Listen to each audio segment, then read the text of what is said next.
Autron Marino est décédé de ses blessures à la suite de l'attaque perpétrée, le jeudi 12 mai 2022, par une cinquantaine de jeunes sur une parcelle de 37 hectares dont il avait la surveillance. La tension reste vive à YAU, village de la sous-préfecture de Benoît, où Autron Marino est décédé, à la suite de son agression, le jeudi 12 mai 2022, par une cinquantaine de jeunes déchaînés.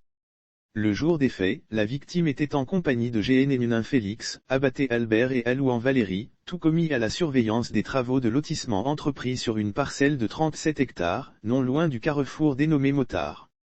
Ses compagnons d'infortune passaient également à tabac, sont vivants, mais avec des séquelles physiques alors que les 4 hommes faisaient leur boulot sur le terrain, ils ont été surpris par une horde de plus de 50 jeunes déchaînés. Malheureusement, Autron Marino est décédé, quelques jours après cette attaque, des suites de ses blessures.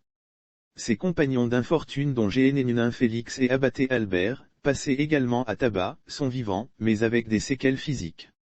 Alouan Valérie, plus chanceux, a échappé à cette agression grâce à la puissance de ses jambes, mais reste psychologiquement affecté.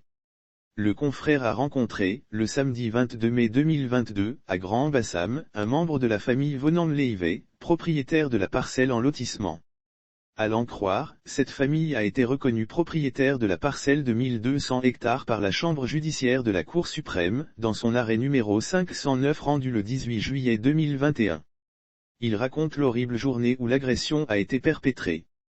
Il était 9h30 quand GNN Félix, Abaté Albert, Alouan Valérie et Autron Marino, dans la dynamique des travaux de lotissement entrepris sur leur parcelle familiale, ont décidé d'attendre les travailleurs de l'opérateur choisi pour décaper le site. C'est à ce moment-là qu'ils voient venir vers eux un groupe d'hommes d'une cinquantaine d'individus dont certains visages leur sont familiers, a-t-il planté le décor. La suite. Voyant ces kidams visiblement surexcités foncer dans leur direction, proférant des menaces de mort, les 4 personnes ci-dessus citées ont pris peur et se sont enfuies. Malheureusement, elles ont été rattrapées, passées à tabac et dépouillées de tous leurs objets personnels.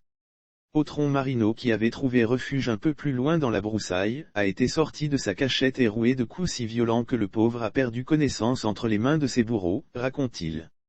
Les gendarmes ont transporté les victimes à l'hôpital. Par la suite, la gendarmerie, informée par la famille Vonam-Leive, propriétaire du terrain en décapage, est arrivée sur les lieux de la violence après la fuite des agresseurs. Les gendarmes ont transporté les victimes à l'hôpital. Autron Marino, qui se remettait d'une opération chirurgicale, décédera, quelques jours après, des suites de ses blessures. Lire aussi conflit foncier, 2 morts dans un affrontement au nord de la Côte d'Ivoire selon les sources du confrère, dans un procès-verbal de constat et d'audition établi suite à une plainte déposée par les victimes et leurs familles auprès des autorités policières, les personnes ayant commis ces agressions auraient déclaré, pendant qu'elles les battaient leurs victimes, avoir été sollicitées par la partie avec laquelle la famille Vonam-Leive est en conflit, depuis des années, pour un problème foncier. L'Infodrome a appris que l'affaire sera portée devant le procureur afin que les coupables de ces violences qui ont causé la mort d'un homme subissent la rigueur de la loi. Sauf autorisation de la rédaction ou partenariat préétabli, la reprise des articles de l'infodrome.com, même partielle, est strictement interdite. Tout contrevenant s'expose à des poursuites.